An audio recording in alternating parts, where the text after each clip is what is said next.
Hai guys, hari ni kita nak bawa kereta ni pergi untuk buat aircon dan exhaust. Jom.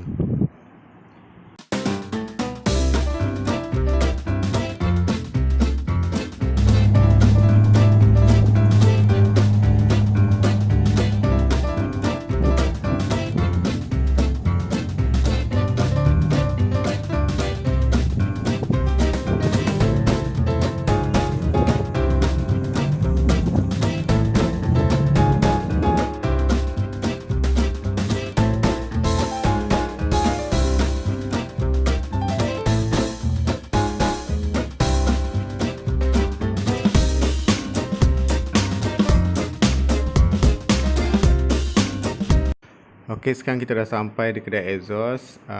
So exhaust ni kita nak kena sambungkan dia. Jadi kereta ni akan dinaikkan supaya mereka dapat menyambungnya. Okey, jom kita tengok.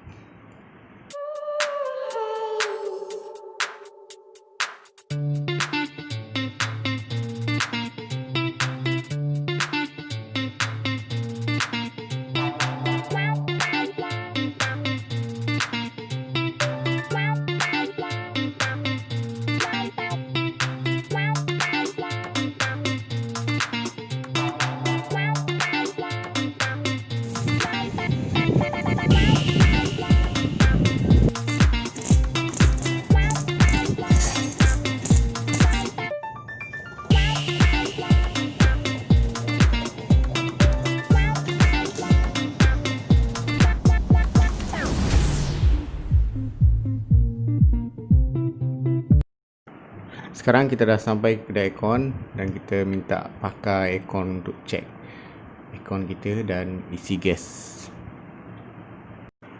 So setelah kereta kita ni dah buat exhaust, dah isi gas aircon dan kita dah tukar tayar baru dengan sport rim.